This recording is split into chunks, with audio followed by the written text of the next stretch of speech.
an exemplary nurse sees her life turn into a nightmare when she is hunted by criminals looking for revenge. What she doesn't know is that her husband, a veteran with a dark past, is hiding secrets that link her directly to her pursuers. Betrayals, secrets, and a deadly fight to survive. The afternoon was calm in the city, and the hospital where Clara worked was filling with the last patients of the day. She walked through the halls in her neat uniform, with a tired but sincere smile, fully devoted to her vocation as a nurse. Despite the exhaustion, she always found a way to comfort each person she cared for. For many, Clara was an example of kindness and strength, someone they could trust in moments of pain. Outside, in the parking lot, her husband Daniel was waiting in the car, as he did almost every night.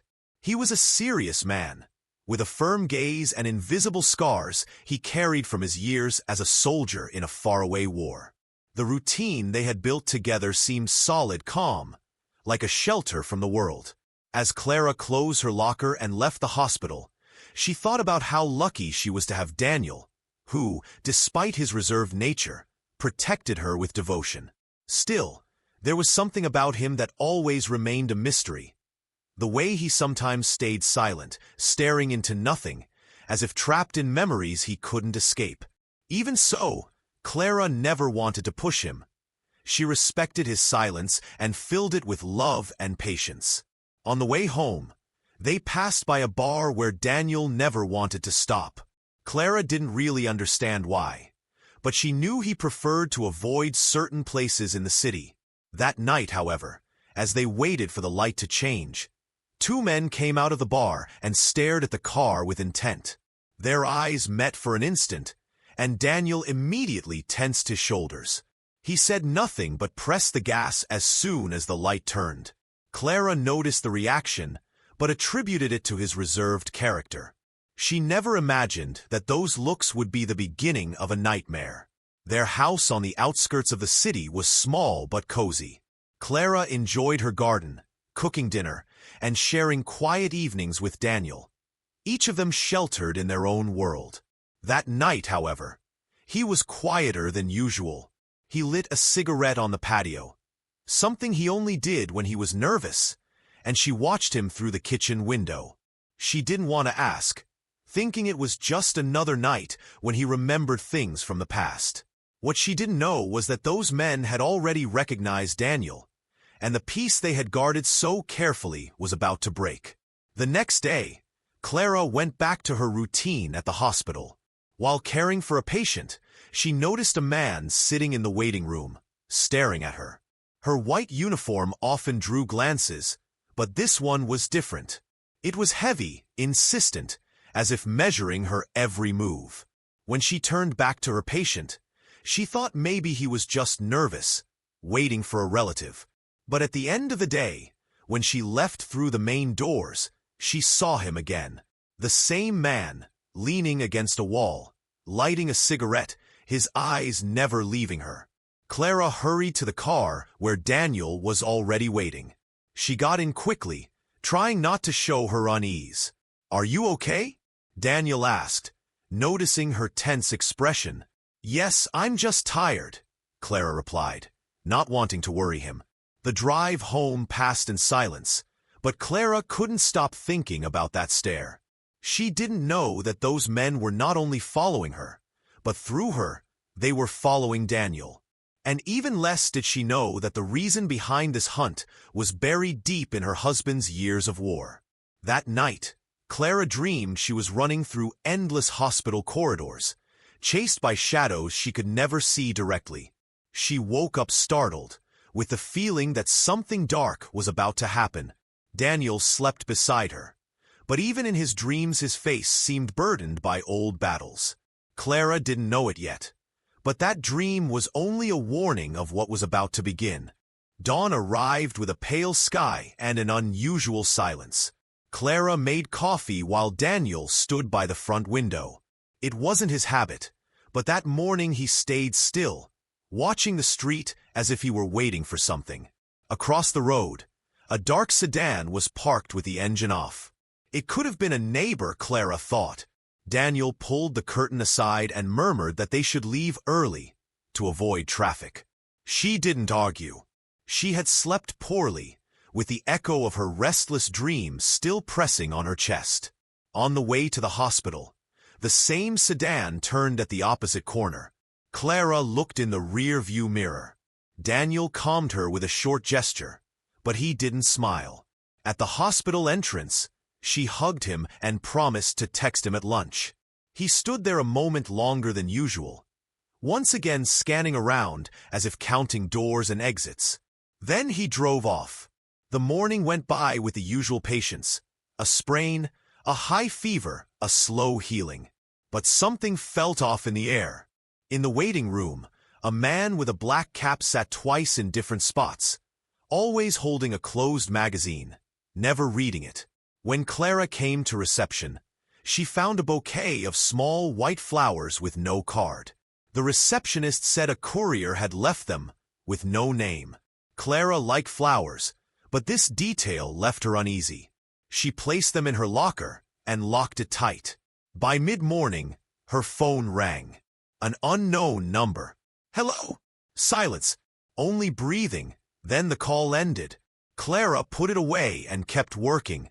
She told herself it was nothing, that people sometimes dial the wrong number. At lunch, the staff hallway was empty. Clara opened her locker and found the door half open. She could swear she had locked it. The flowers were still inside, but now there was a matchbox she hadn't placed there. It was nothing special, just a plain box without any mark. Still, she touched it carefully, as if it might burn. She didn't open it. She left it inside, shut the door, and turned the lock twice. From the cafeteria window, she looked at the parking lot.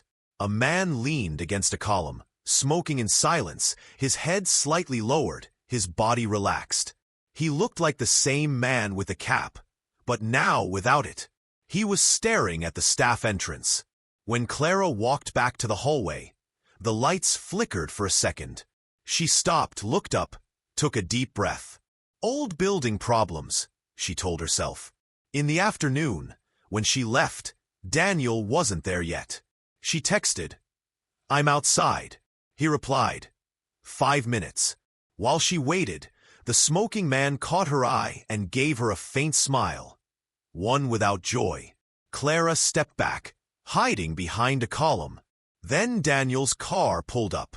She climbed in quickly and gestured with her head. But the man had already vanished between the cars. On the drive, Daniel asked if she was all right. Clara hesitated, then told him about the locker, the flowers, the phone call. She also said, "I think I'm being watched." Daniel tightened his grip on the wheel. "Maybe it's just coincidence," he said. "Strange things happen, but they don't always mean something." Clara nodded, though her body told her otherwise. A small sound startled her. A car behind them changed lanes and followed for 2 blocks, then turned away. Daniel mentally marked the corners, changed the route, and made 2 extra turns before reaching home. The garden gate was open. Clara was sure she had closed it that morning. Daniel bent down, checking the dirt along the path. He didn't say a word. She noticed marks on the fence, as if someone had pushed it. Inside, the air held a faint smell of smoke. Or maybe it was her mind recalling the man from the hospital. They checked room by room. Nothing was missing. Everything looked the same, but there was an invisible layer of strangeness. That night, Daniel placed a flashlight and a first aid kit beside the nightstand.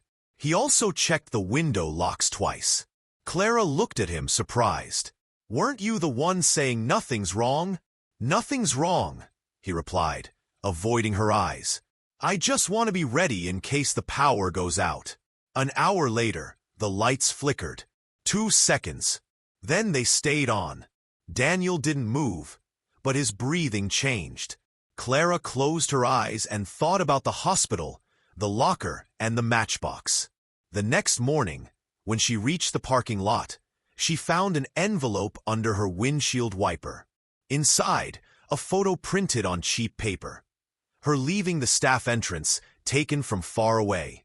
In the corner, written in blue ink, were 2 words: "See you soon." Her hands shook. She slipped the photo into her bag and went inside without saying a word. For hours, her work was a battle between caring for patients and watching the clock, between smiling and thinking of the photo. That afternoon, Daniel arrived early. He didn't want her to wait alone. On the way home, the dark sedan appeared again across the street. It didn't come closer, didn't honk, didn't move. It just stayed there, like a shadow fixed at the edge of sight. At the mailbox, they found a folded note. No direct threat, just 2 words: "We see you." It wasn't a joke. It didn't feel like one. Daniel wanted to call the police, but stopped himself. Something in his face showed a calculation, a connection he hadn't shared yet. "Give me a few days," he asked. "I'll find out if it's just someone in the neighborhood playing games." Clara didn't agree, but she didn't argue. Deep down, she knew something old had been set in motion, something she couldn't understand. That night, the wind moved through the garden branches, and every creak sounded like footsteps. At midnight, a car passed slowly in front of the house. Headlights off, engine low. Clara went to the window, but Daniel was already there, still, the curtains slightly pulled back. He said nothing. Neither did she. Both listened as the car drove away, leaving behind an invisible thread tied to their door. The next morning, before sunrise, Clara found the same matchbox from the locker on the porch, or one identical to it. The damp wood around it showed shoe prints. That simple little box weighed like a stone in her mind. It was a sign, a signature, a warning. Their peace had been shattered into small pieces, spread out through flowers, phone calls, and slow steps. The day began, but something had been left behind, like when a door closes and the house is no longer the same. The sun lit up the hospital like any other day, but for Clara nothing felt the same. The photo she had found the day before was still in her bag, hidden between notebooks and a couple of medical books. She didn't want to show it to anyone, not even to her shift partner. It felt as if sharing it would make the threat more real, something she still couldn't fully understand. She tried to focus on her patients, cleaning wounds, giving medicine, writing notes in the charts. But every time she looked at the waiting room, she saw faces fixed on her. A man in a leather jacket, another holding a newspaper he never opened, a woman who came and went without asking for help. No one did anything, no one spoke, but their eyes followed her like a shadow. Clara began to feel that the whole hospital, with its hallways and echoes, had turned into a stage to watch her. At the end of her morning shift, she stepped outside for fresh air. She stood in the parking lot, breathing deeply, when she noticed a gray car moving slowly down the street. Too slowly. It wasn't the same dark sedan from before, but the feeling was identical. Someone was watching. She pretended to talk on her phone, as if that gave her some protection.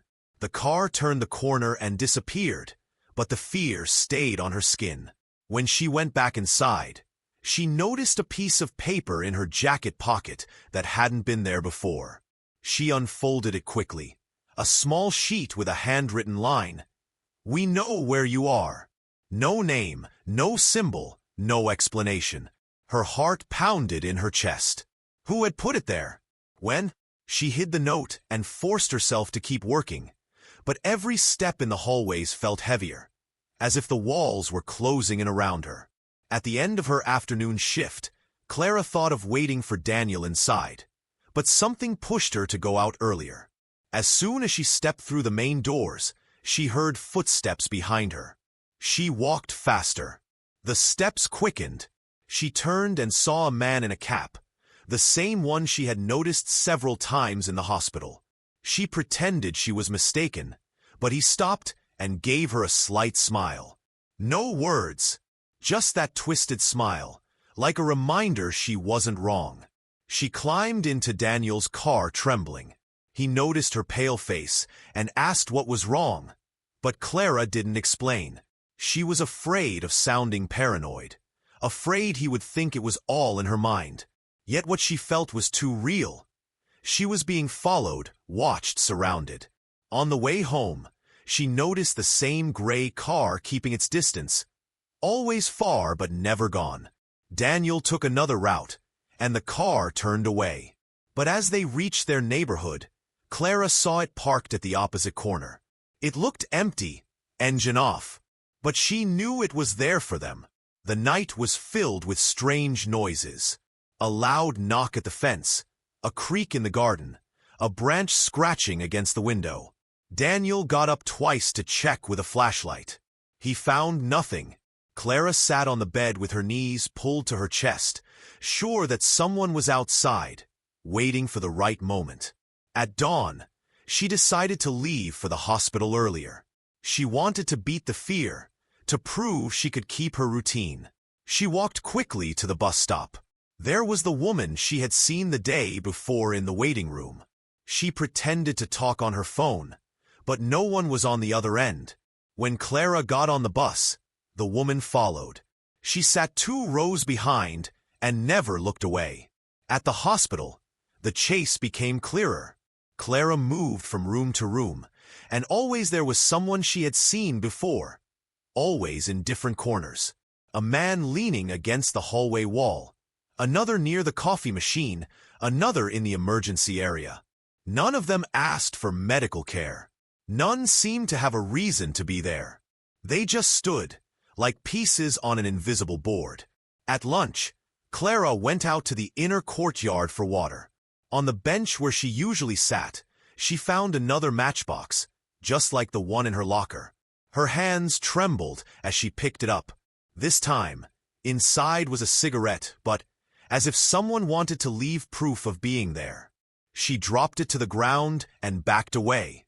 At the end of her shift, the man in the cap appeared again. This time he didn't stop. He walked beside her, without touching her, without speaking, simply following her to the parking lot. Every step was torture. When Daniel finally pulled up, Clara almost ran to the car. The man stayed still, watching, as if he didn't care about being noticed. "Clara, tell me what's going on," Daniel insisted, starting the car. She took a deep breath. "They're following me. I know it. It's not my imagination. I don't know who they are, but they're everywhere." Daniel stayed silent, but the tight line of his jaw showed he wasn't surprised. In that instant, Clara realized. He already suspected something was after them. It wasn't just in her head. The danger was real, and every day it was getting closer. That night, as they tried to sleep, they heard a hard knock on the living room window. Daniel went out with a flashlight and found a stone wrapped in paper. Inside, one word written in black ink: "Run." The message couldn't have been clearer. They weren't only watching her, they were playing with her fear. And Clara understood that her life no longer belonged to the quiet routine she once knew.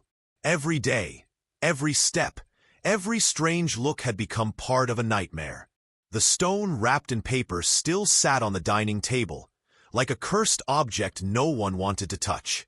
Clara had tried to put it away in a drawer, but Daniel insisted on keeping it in plain sight. "So we remember it's not a game," he said in a grave tone.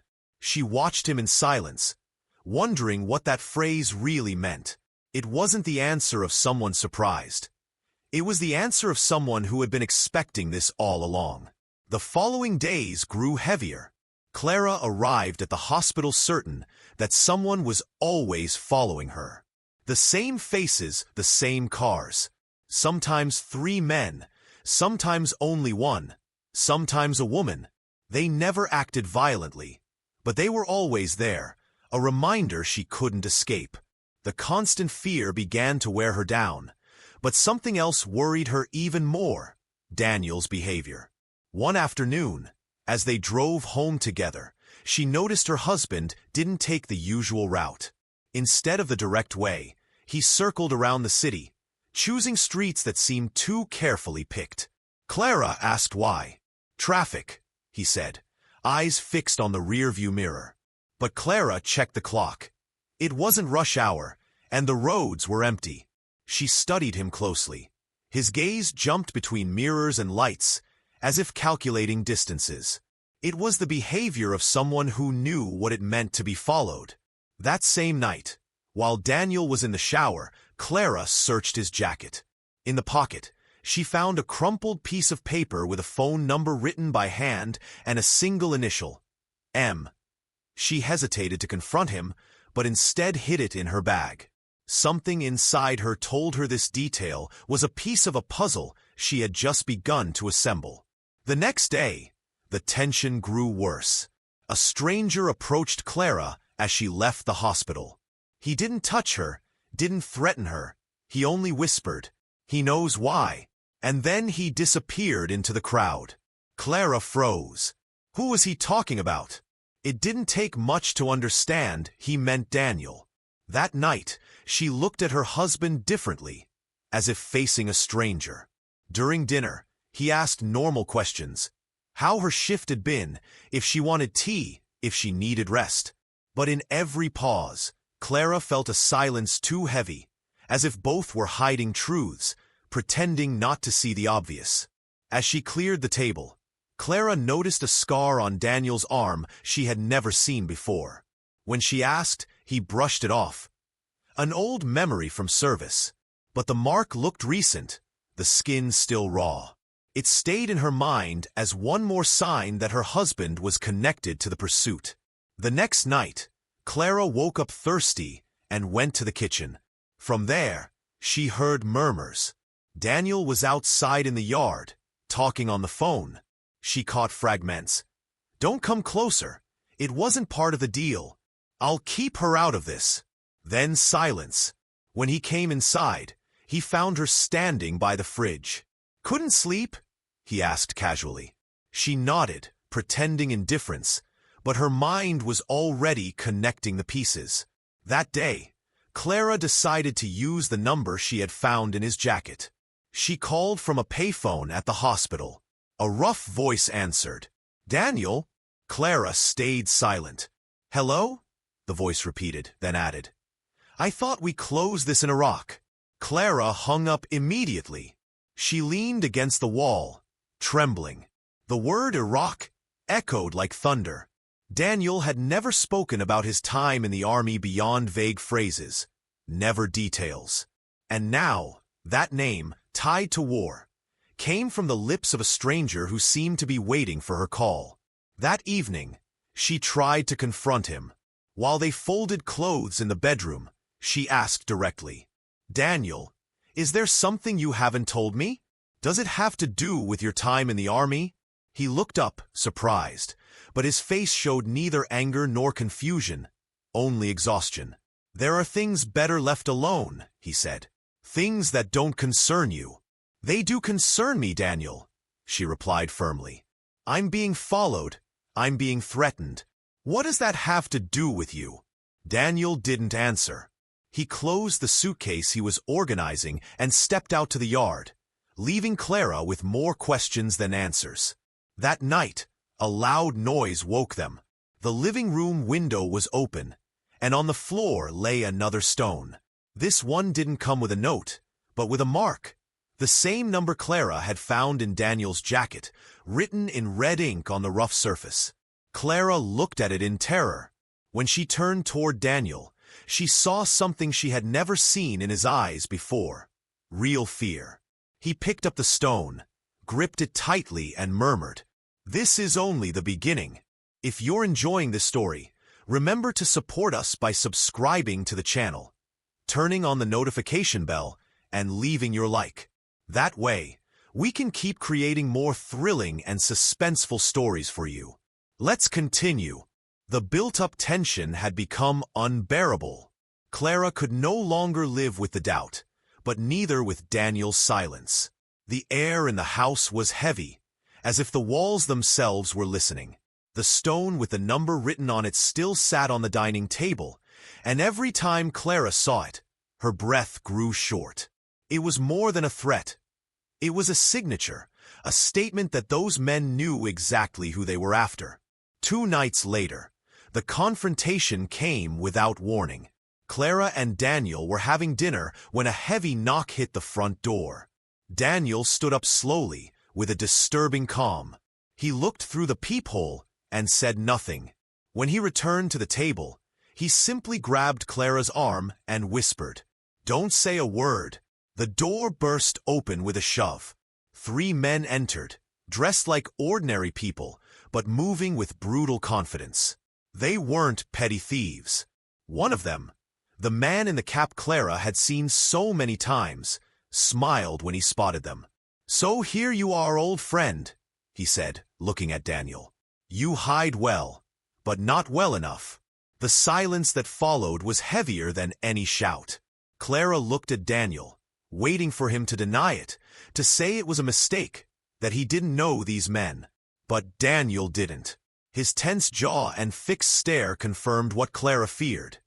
He knew them. "She has nothing to do with this," Daniel said in a grave voice.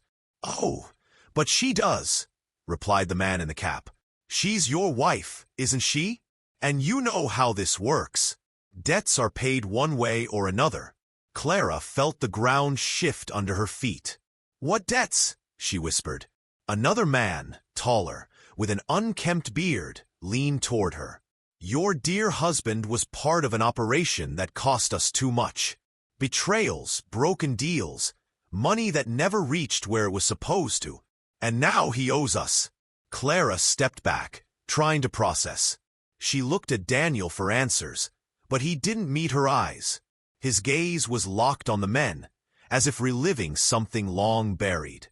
"That ended years ago," Daniel finally said. "I'm not going back to that world." "You don't have a choice," the man in the cap replied. "And with her in play, you know it better than anyone." The third man, who had remained silent until now, pulled a crumpled photo from his jacket and tossed it onto the table. It was Clara leaving the hospital, wearing the same clothes she had on that morning. A chill ran down her spine. "We can reach her anywhere," he said calmly. "You decide if she stays alive while we talk business." The word business echoed in Clara's mind. She looked at her husband, who stood frozen, caught between 2 worlds. "What did you do, Daniel?" she asked, her voice breaking. He clenched his fists but didn't answer. The man in the cap slammed the table. "We want what's ours. If not, your wife becomes the payment." The atmosphere grew suffocating. Clara felt the air leaving the room. The revelation cut like a knife. She hadn't been chosen at random. It wasn't a mistake. Everything was connected to Daniel, to his past, to the things he had never told her. Finally, Daniel spoke, his voice rough. "If you want me, I'm here. But don't touch her." The bearded man let out a dry laugh. "That's not how it works. You know we need insurance. And now she is it." One of them stepped toward Clara, but Daniel moved in front of her. The tension turned into a sharp threat, as if one spark could ignite violence at any second. Clara could hardly believe what she was living. Her husband, the quiet, protective man, was trapped in a debt to criminals, and she was the bargaining chip. After seconds that felt endless, the men pulled back, but not before leaving their warning. "You've got 1 week," said the man in the cap, pointing at Clara. "After that, no promises." When the door shut, the silence fell with unbearable weight. Clara collapsed into a chair, shaking. Daniel stood frozen, breathing heavily, as if dragged back into a war that had never ended. "Tell me the truth," Clara demanded, her voice breaking. "What did you do? Who are they?" Daniel finally looked at her, and in his eyes there was no anger, only consuming guilt. "They're men I never managed to escape," he said quietly. "What happened in Iraq never stayed buried." Clara felt her world crumble. The man she had shared her life with wasn't just a veteran with scars. He was someone carrying deadly debts. And now, those debts had reached her. Clara spent the night awake. Every creak of the wood, every distant dog howl, made her think those men would come back at any moment. Beside her, Daniel sat in a chair, eyes fixed on the window, like a guard unable to lower his defenses. They didn't speak. Only fear bound them together, and the silence weighed more than any word. At dawn, Daniel made a decision. He packed cash into a backpack, along with a couple of changes of clothes, a flashlight, and a crumpled map Clara had never seen before. She watched him, her heart tight. "Where are we going?" she asked, her voice breaking. Without looking at her, Daniel answered, "We can't stay here. They'll be back, and this time they won't leave with just warnings." Clara wanted to protest, but she knew he was right. The house was no longer a refuge, but a trap. She helped gather the essentials: medicine from the first aid kit, a couple of photographs, their documents. As they left, Clara locked the door, knowing they might never return. They drove for hours on back roads, avoiding highways and busy gas stations. Clara noticed how Daniel moved with precision, choosing routes that seemed rehearsed. He didn't need a GPS. He knew the roads as if he had studied every exit. That control, which once felt protective, now seemed suspicious, though deep down, it gave her a strange sense of safety. Halfway through the trip, Clara broke the silence. "What happened in Iraq?" she asked directly. Daniel's hands tightened on the wheel, his knuckles white. It took him a long moment to answer. "There was a mission. It was supposed to be clean. But someone leaked information, and what should have been a controlled handover turned into a massacre." Clara waited, watching him. Some of us survived, others didn't. And worst of all, the money meant for that operation disappeared. They blamed us. "Those men believe I have it." A chill ran through Clara. "Do you?" Daniel turned to her, hurt by the question. "No, I never had it. But they don't believe me. And now, you're their way of forcing me to talk." Silence returned to the car, broken only by the engine and the rush of the wind. Clara clutched their wedding photo from her bag, wondering if love could survive so much darkness. By evening, they found shelter in an old roadside motel, one of those forgotten by time. Clara sat on the bed, exhausted, while Daniel checked the windows, the locks, the bathroom, as if he knew exactly what could go wrong. His careful behavior showed this wasn't the first time he felt hunted. In the forced calm of the room, Clara found the courage to face him again. "Why didn't you ever tell me?" she asked, holding back tears. Daniel lowered his gaze. "Because I wanted to protect you. My past wasn't supposed to reach you. I thought I could bury it. But nothing we did there ever stayed buried." Clara realized there was no turning back. Her life, her routine, her peace, everything was gone. The only path left was forward beside him, even if it meant walking over ground full of secrets. That night, as they tried to sleep, a sound woke them. An engine started in the parking lot. Daniel jumped up, peeking through the curtain. 2 cars had stopped outside the motel. "They found us," he muttered. Clara's heart stopped. Daniel turned off the lights, handed her the backpack, and grabbed her hand.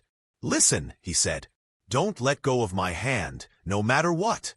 They slipped out the back of the building, running through bushes and rusty dumpsters. Voices echoed nearby, calling Daniel's name. Clara could barely breathe, but she ran, fueled by fear and Daniel's grip. They reached a nearby forest, diving between trees under the pale light of the moon. Clara stumbled, gasping, but refused to stop. In her mind, she repeated the same words, "Don't let go of his hand."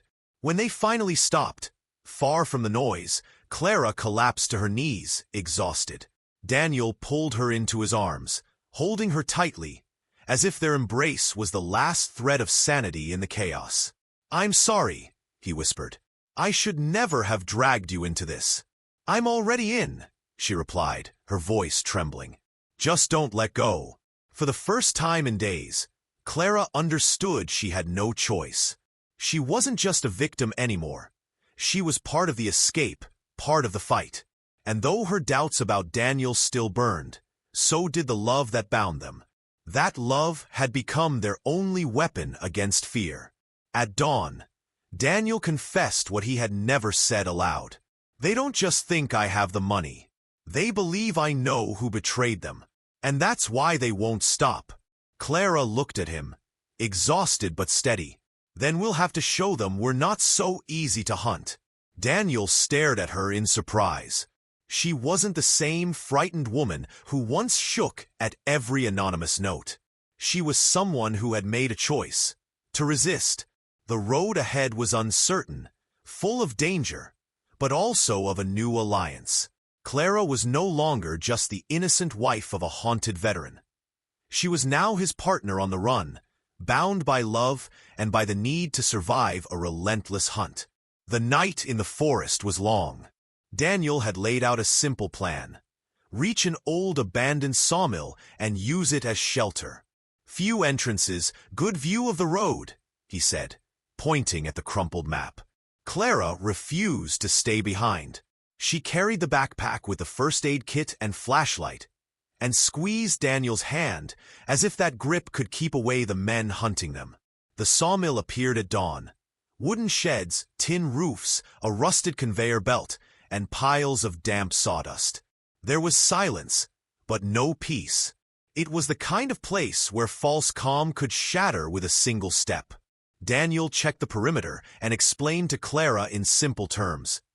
If they come, don't run blindly. Stay behind that beam. If I say down, you drop. If I say now, you run to me. She nodded. She was afraid, yes, but something in her had changed since the motel escape. She no longer wanted to be just the hunted. She wanted to be part of the defense. She pulled out bandages, peroxide, and a small fire extinguisher forgotten in the corner. She wiped it clean with her sleeve. Just in case, she muttered. The first sound was a distant engine. Then another. Then the screech of brakes. Daniel gestured for silence, and they hid. 3 men got out of the cars. Clara immediately recognized the man in the cap and the one with the beard. With them came a third, different from the others. Dark suit, commanding posture, cold eyes that didn't need to shout to be obeyed. Clara thought, remembering the initial on the note. His voice was calm when he spoke. Sergeant, enough running. Daniel stepped out from the shadows, hands visible.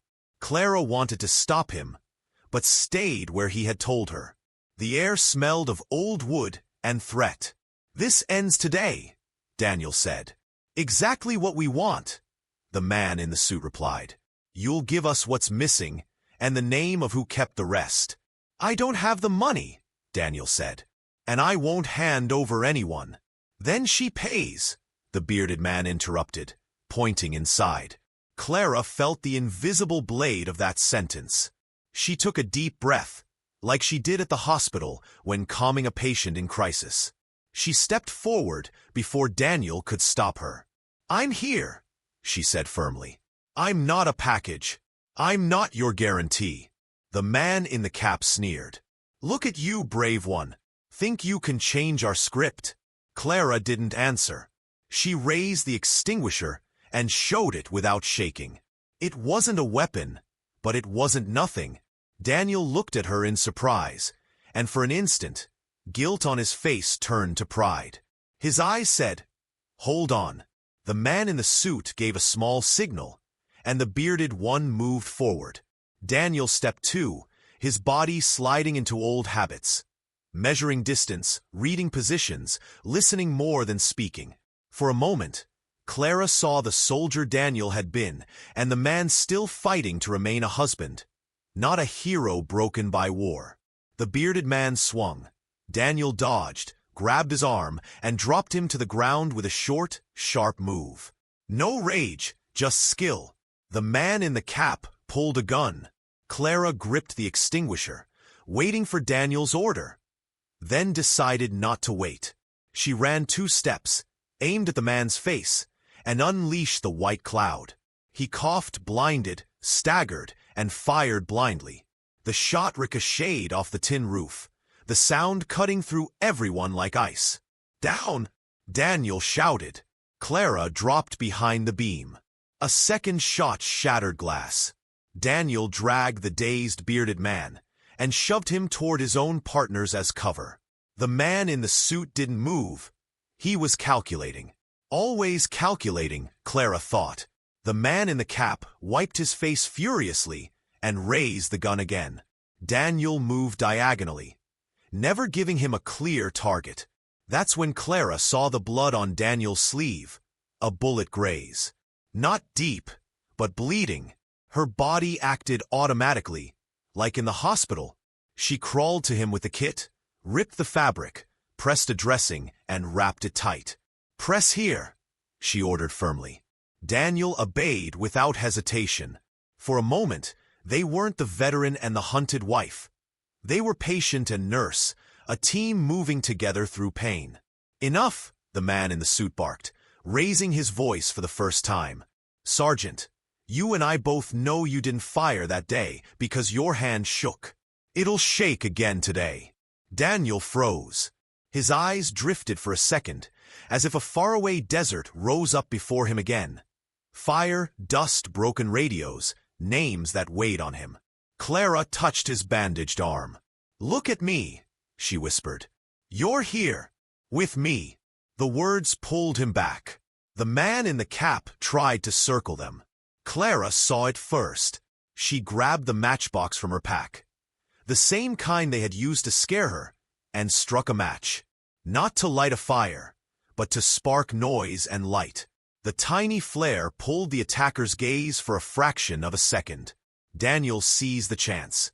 He disarmed him with a clean strike, the gun dropping into the sawdust and disappearing.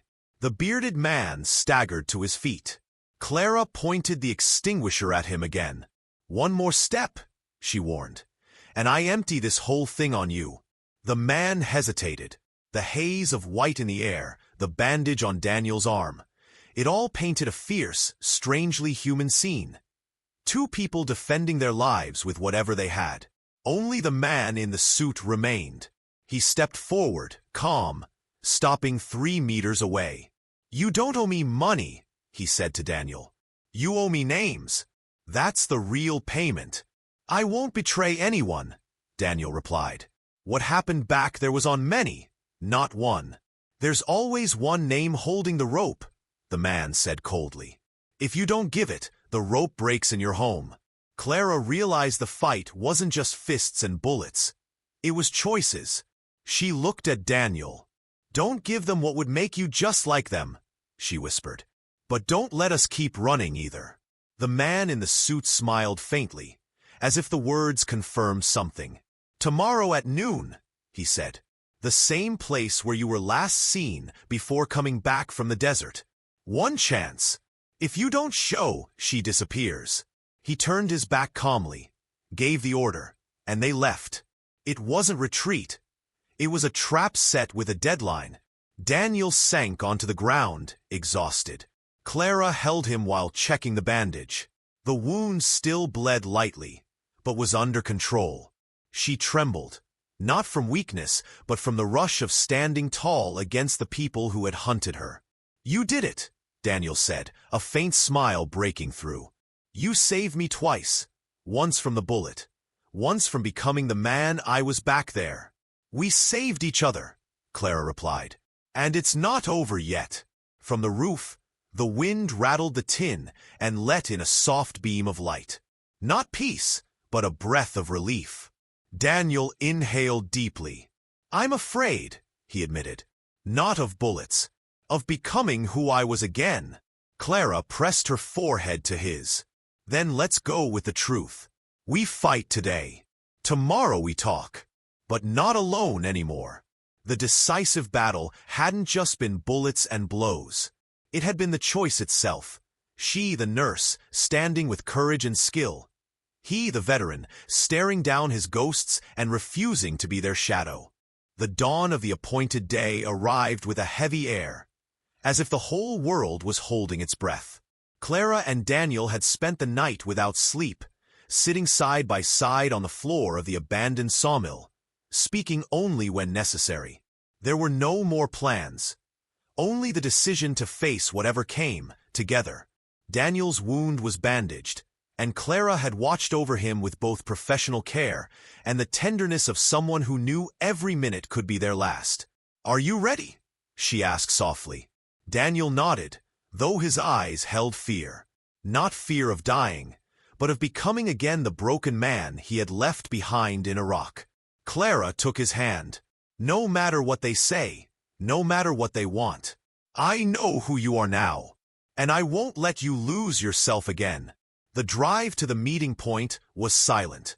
They reached the ruins of an old factory on the outskirts, the same place where M had said it would all end. 2 cars were already parked there. The man in the cap and the bearded one stood watch, like hunting dogs. And in the middle, upright in a spotless suit, was M. "You showed up, Sergeant," he said calmly. "That's already something."